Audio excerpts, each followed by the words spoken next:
Bonjour encore, nous continuons notre quatrième partie sur mon identité en Christ.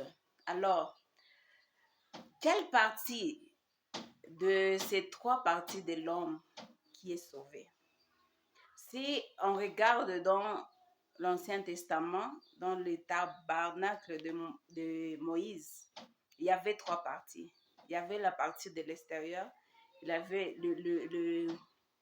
la partie du milieu et il y avait le lieu saint et le saint des saints.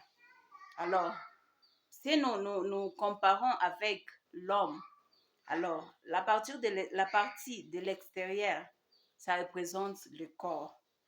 Le lieu saint, ça représente l'âme. Et le saint des saints, ça représente notre esprit. Parce que c'est dans le saint des saints où il y avait la présence de Dieu. Et c'est dans notre esprit où le Saint-Esprit vit, où il y a la gloire et la présence de Dieu. Alors,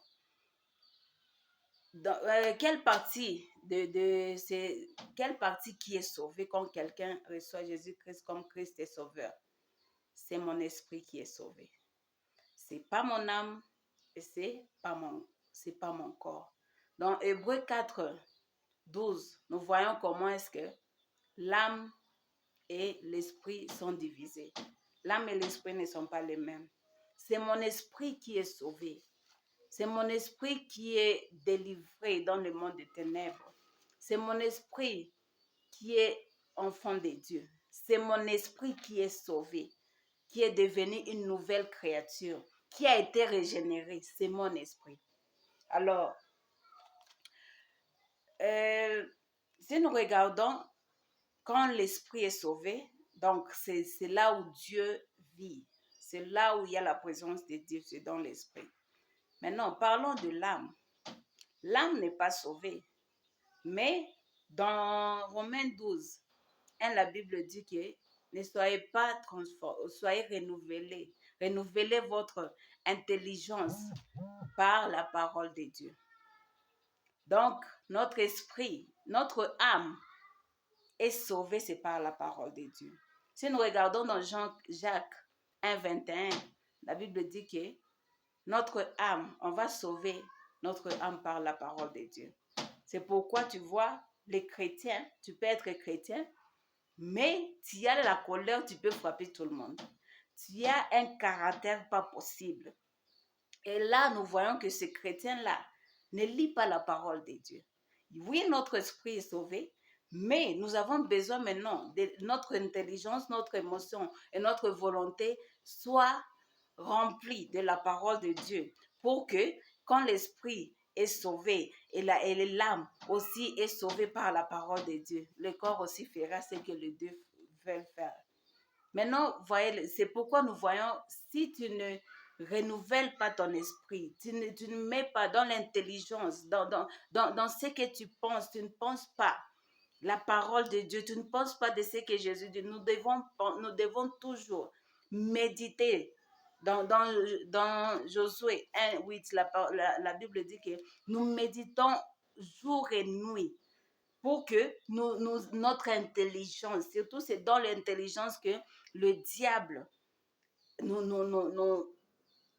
nous attaquer, c'est dans notre intelligence. Alors, si tu as la parole de Dieu en toi, tu vas voir même le caractère de quelqu'un a changé. Même tes sentiments, même la façon dont tu vis, ça va changer. Pourquoi? Parce que c'est ton intelligence qui a été transformée. Ça n'a pas été sauvé le jour que tu as reçu Jésus-Christ. C'est pourquoi après avoir reçu Jésus-Christ, nous devons maintenant lire la parole de Dieu, écouter la parole, les prédications, adorer Dieu, avoir la communion avec Dieu. C'est ce qui nous aide dans notre âme.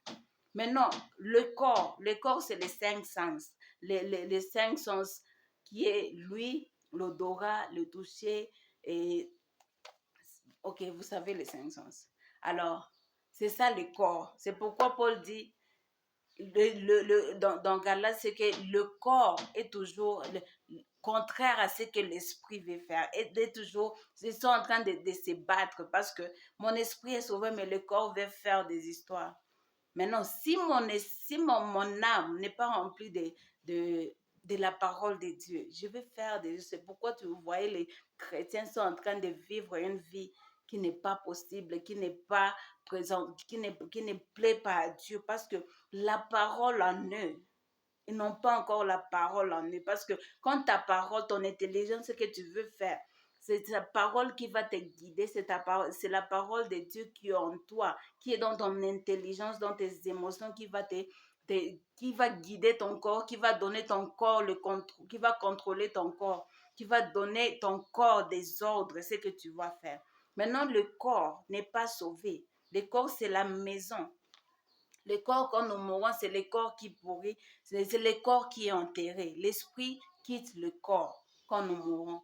Alors, le corps, on doit savoir, quand nous connaissons la parole de Dieu, c'est le corps n'est pas sauvé, mais ça, quand notre intelligence et notre émotions sont remplies de la parole de Dieu, notre âme et notre esprit qui est sauvé, le corps n'aura pas de problème. Nous allons prendre, le corps l'âme va donner l'ordre au corps et le corps va faire ce que l'âme veut. Parce que dans Romains 12, 2, la Bible dit que nous donnons notre corps comme des sacrifices, un sacrifice à Dieu. 1 Corinthiens 3, 16, la Bible dit que ce corps est le temple du Saint-Esprit. Alors tu dois savoir que tu dois bien prendre soin de ton corps. Tu dois te garder bien parce que ce corps ne t'appartient pas. Ce corps-là est le temple du Saint-Esprit. J'espère que vous êtes bénis. Que Dieu vous bénisse. Nous allons terminer à la 5e partie.